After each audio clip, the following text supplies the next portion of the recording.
సముద్రం కానీ బ్రాహ్మణవెల్లలు కానీ సొరంగ మార్గం కానీ డిండి లిఫ్ట్ ఇరిగేషన్ కానీ ఎక్కడ కూడా పని జరగలే, రైతులకు మేలు జరగలే. ఈ ప్రభుత్వం వచ్చిన తర్వాత ఉత్తమ్ కుమార్ రెడ్డి గారు ఎంతో శ్రద్ధతోటి ఈ ప్రాజెక్టుల సమీక్షల్లో గంటల తరబడి రోజుల తరబడి సమీక్షలు చేసి పూర్తి అవగాహన కల్పించుకొని ఈరోజు ఈ జిల్లా ప్రాజెక్టుల విషయంలో ముందుకు పోతున్న విషయం మనందరం కూడా గుర్తించాలి. నేను ఈరోజు చెప్తున్నా, నువ్వు మీటింగ్లు పెట్టుకుంటున్నావు, బీఆర్ఎస్ పార్టీ 100 కోట్ల అవినీతి సొమ్ముతోటి బస్సులను తీసుకుపోయి మీటింగ్ పెట్టి ఏదో మాట్లాడుతుండు. 10 ఏళ్ళు మీరు చేసిండ్రు, 16 నెలలు మేము వచ్చింది, ఇంకా సమయం ఉంది. ఇప్పుడిప్పుడే అభివృద్ధి మొదలవుతుంది.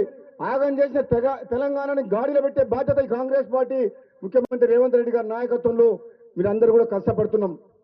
మరి ఎందుకు ఆవేశంతో ఒక తెలంగాణలో కాంగ్రెస్ అభివృద్ధి చేయట్లేదని చెప్పి మాట్లాడుతున్నారు అర్థమవుతలేదు. కానీ ఒక్క మాట చెప్పగలుగుతున్నాం, కాంగ్రెస్ పార్టీ పేదల పార్టీ, ఈ దేశ స్వాతంత్రం కోసం పోరాటం చేసిన పార్టీ, తెలంగాణ రాష్ట్రాన్ని ఇచ్చిన పార్టీ, బడుగు బలహీన వర్గాలకు ముఖ్యంగా రైతులకు అండగా ఉండే పార్టీ ఏదంటే కాంగ్రెస్ పార్టీ.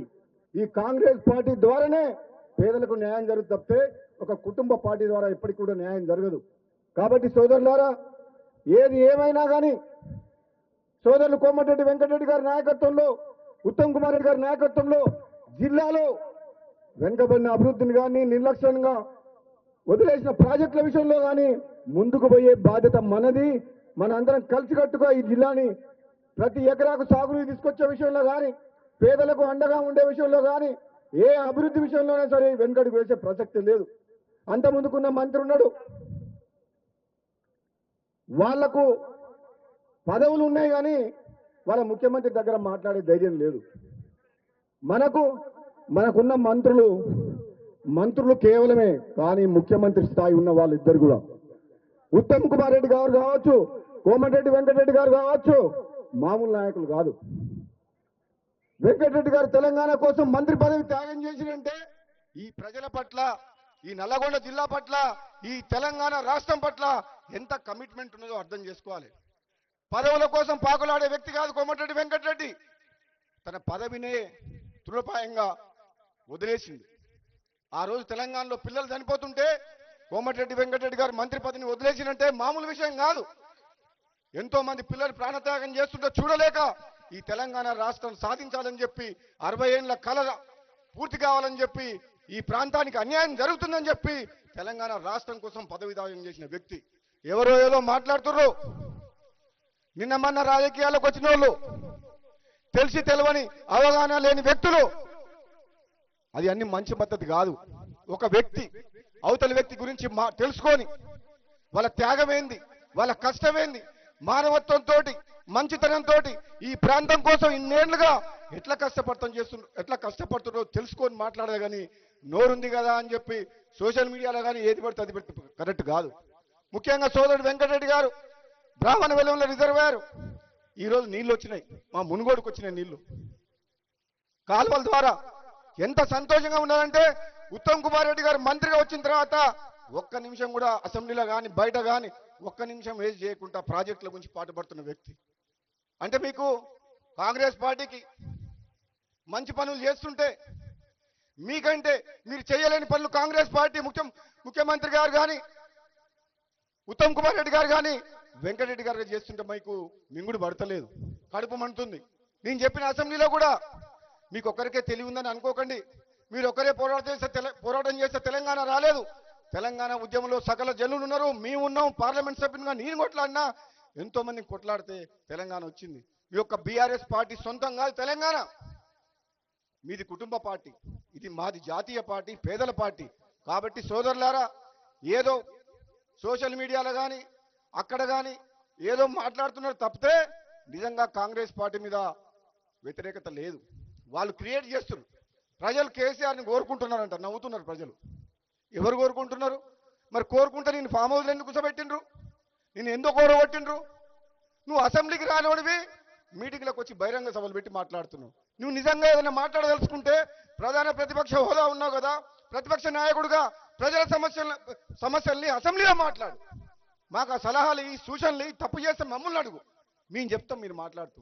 మీరు చేసిన నిర్వాహకం ఏంది, మీరు చేసిన అప్పులేంది, మీరు కట్టిన ప్రాజెక్టులు ఎట్లా కూలిపోయినాయి, ఈ రాష్ట్రాన్ని సర్వనాశనం చేసింది ఎట్లా చేసిన మేము చెప్తాం అసెంబ్లీ సాక్షిగా.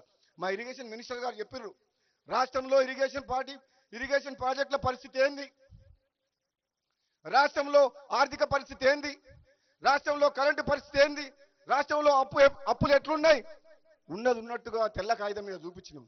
ఎందుకు రాలేదు కేసీఆర్ అని అడుగుతున్నా అసెంబ్లీకి. దమ్ముంటే అసెంబ్లీకి రా, తెలంగాణ ప్రజలు ఇచ్చిన తీర్పును గౌరవించి ప్రతిపక్ష హోదాలో వచ్చి ప్రతిపక్ష నాయకుడిగా మాట్లాడు.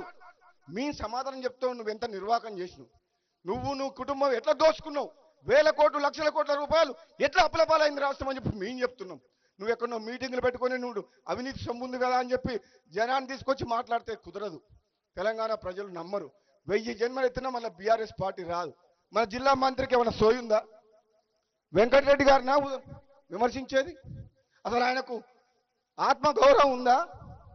కేసీఆర్తో మాట్లాడే దమ్ముందా? ఇక్కడ ఉన్న ప్రజానాయకుడు, మా ఎమ్మెల్యేలు ఎంపీలు మేమందరం మామూలు వాళ్ళం కాదు, అసాధ్యులం. ఏదంటే అది కొట్లాడతాం, ఈ నల్లగొండ జిల్లాని అభివృద్ధి చేస్తాం. ఆ సత్తా ఇప్పుడున్న నాయకులకు ఉంది. నేను చెప్తున్న సోదరులారా, మాయ మాటలు దుష్ప్రచారాన్ని నమ్మొద్దు. కాంగ్రెస్ పార్టీ కార్యకర్తలు ధైర్యంగా ముందుకు పోవాలి. రాబోయే స్థానిక సంస్థల ఎన్నికల్లో జెండా ఎగరేయాలి మళ్ళీ ఒకసారి మన కాంగ్రెస్ పార్టీ. వాళ్ళేదో మాటలు చెప్తుర్రు, మేమేదో చేయలేదంటున్నారు, చేసి చూపిస్తాం. ఇంకా సమయం ఉంది కాబట్టి తొందరపడాల్సిన అవసరం లేదని చెప్పి తెలియజేస్తూ ఈ కార్యక్రమంలో పాల్గొన్న మీ అందరికీ కూడా మరొకసారి ధన్యవాదాలు తెలియజేస్తూ సెలవు తీసుకుంటాం. Thank you sir, thank you so much. ఈ సభను ఉద్దేశించి తమ అమూల్యమైన సందేశాన్ని ఇచ్చినందుకు ధన్యవాదాలు తెలియజేస్తూ సార్ పోడియం అక్కడ పెట్టుకుంటారా మీరు? Okay, thank you sir. ఇప్పుడు మీ గురించా ఈరోజు నూతన కలెక్టర్ భవనం శంకుస్థాపన కార్యక్రమానికి ముఖ్య అతిథులుగా వచ్చినటువంటి ఆర్ఎన్బి శాఖ మంత్రులు వెంకటరెడ్డి గారికి, అలాగే ఇరిగేషన్ శాఖ మంత్రులు ఉత్తమ్ కుమార్ రెడ్డి గారికి, పూర్వ నల్గొండ జిల్లా శాసనసభ్యులందరికీ, అలాగే ప్రారంభోత్సవానికి వచ్చినటువంటి ఎమ్మెల్సీ గారు శంకర్ నాయక్ గారికి, సత్యం గారికి, కలెక్టర్ గారికి ప్రత్యేకంగా అభినందనలు. అలాగే కార్యక్రమానికి వచ్చినటువంటి వివిధ ప్రభుత్వ ఉద్యోగులకు, మీడియా మిత్రులకు, పోలీస్ మిత్రులకు అందరికీ నా ధన్యవాదాలు. ఈరోజు మన నల్లగొండ జిల్లా ఇన్నాళ్ళ నుంచి ఉన్నా కానీ పక్కాగా పూర్తి స్థాయి కలెక్టర్ భవనం ఇప్పటివరకు లేకపోవటం,